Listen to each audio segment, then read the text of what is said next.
département et en région parisienne, les syndicats de salariés ont appelé à converger avec les retraités.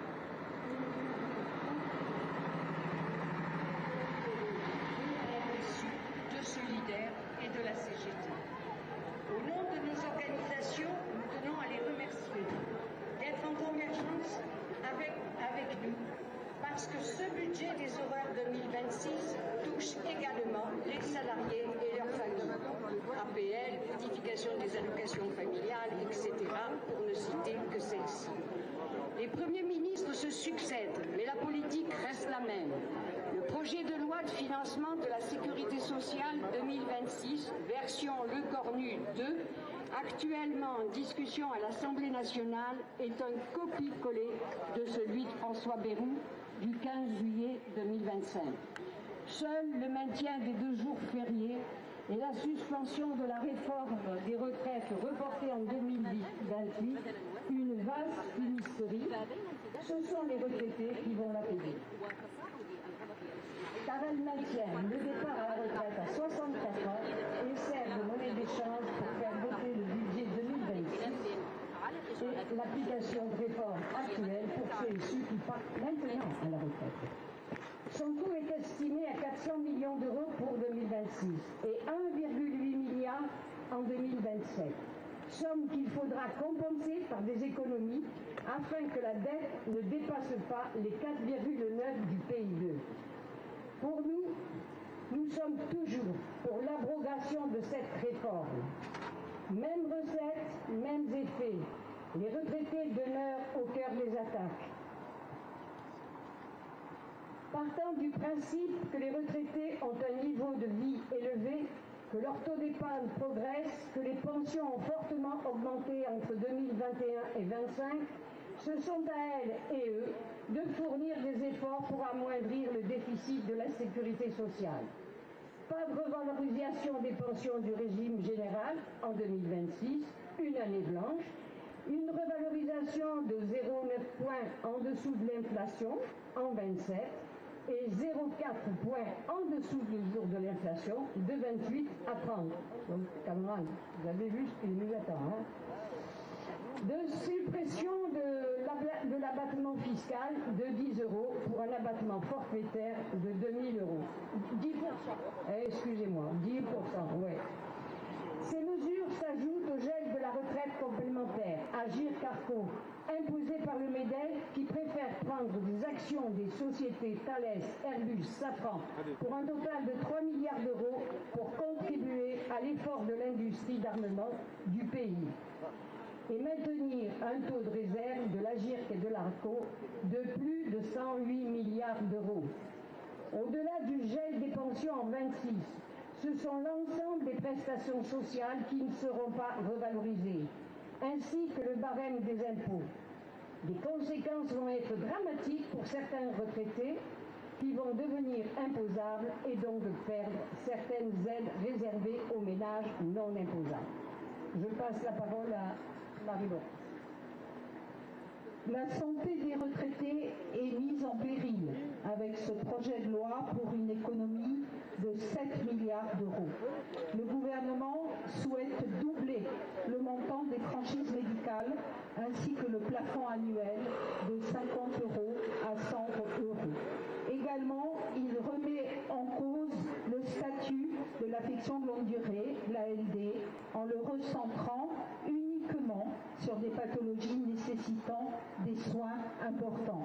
Autant de mesures qui vont contraindre nombre de retraités à faire des choix dans leur vie quotidienne avant d'engager des soins ou un suivi médical. À nouveau, ce projet de budget effectue un transfert de prestations de la sécurité sociale vers les complémentaires santé qui sont appelés à verser une contribution supplémentaire de 1 milliard d'euros. Contribution, vous le savez, chers camarades, qui sera automatiquement répercutée sur les assurés. Nous avons aujourd'hui des camarades qui ont reçu leur tarif 2026 avec pour certaines et certains une augmentation de 6%. Ce sont déjà 700 000 retraités qui n'ont pas de complémentaire santé et le nombre va obligatoirement augmenter. Alors que le vieillissement de la population est un fait avéré, que la prise en charge de la perte d'autonomie est un défi à relever dès maintenant, aucune mesure n'est inscrite dans le projet de loi. Les personnes âgées en perte d'autonomie sont encore les grandes oubliées du gouvernement. Je passe la parole à ma camarade Anne de Solidaire.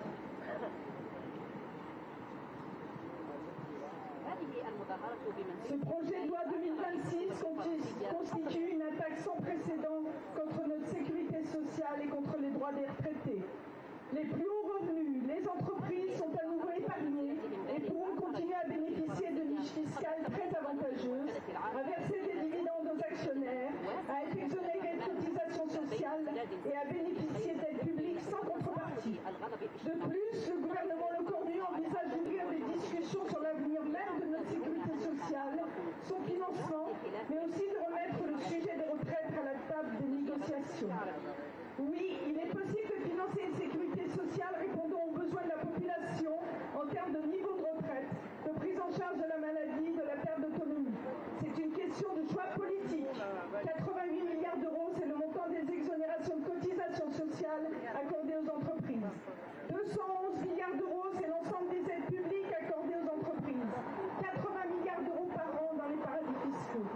Des sommes qui permettraient largement de couvrir l'ensemble des dépenses actuelles de la sécurité sociale, de développer l'hôpital public, de créer des centres de santé publics et de développer nos services publics, écoles, transports, logements, permettant de répondre à l'ensemble de la population et d'assurer un niveau de retraite décent en partant à la retraite à 60 ans.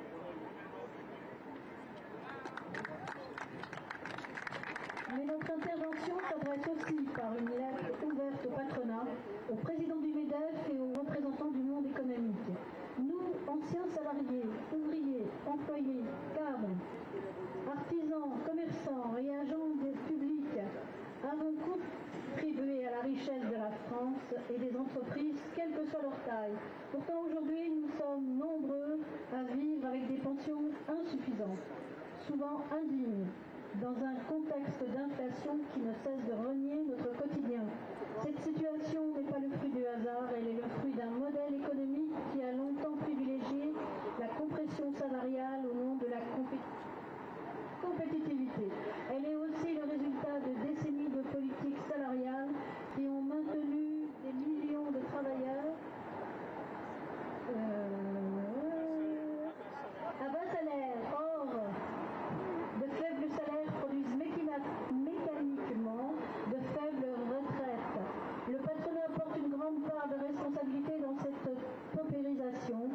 Les entreprises ont comprimé les rémunérations, externalisé les emplois, précarisé les carrières. Et aujourd'hui, les conséquences se font sentir jusque dans nos foyers. Nous dénonçons également la décision récente du patronat de ne revaloriser les pensions Agirc-Arrco que de 0,2 points. Une proposition jugée inacceptable par les organisations est finalement rejetée. En conséquence, il n'y aura aucune revalorisation des retraites complémentaires en novembre, malgré une inflation persistante et des réserves de plus de 108 milliards d'euros. Nous observons aussi, avec colère, que les entreprises sont exonérées de cotisations sociales et bénéficient chaque année de milliards d'euros d'aides publiques. Pourtant, nombre d'entre elles délocalisent, automatisent et précarisent l'emploi sans contrepartie sociale réelle. Cette logique contribue à la paupérisation des retraités et affaiblit la solidarité intergénérationnelle. Nous appelons donc à une revalorisation immédiate des pensions, à une politique plus juste pour les générations actuelles et futures et une prise de responsabilité du patronat dans la crise sociale que traverse notre pays. Retraités, salariés, privés d'emploi, ne baissons pas les bras, nous sommes une force.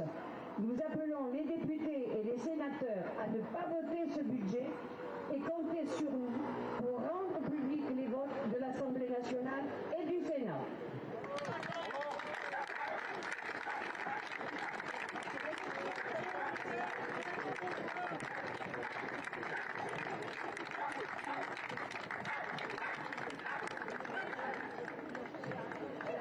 Je crois qu'aujourd'hui, nous ouvrons un chemin dans le cadre d'un processus de lutte. Les camarades, nous devons rester mobilisés afin de participer avec nos camarades actifs dans les prochaines manifestations.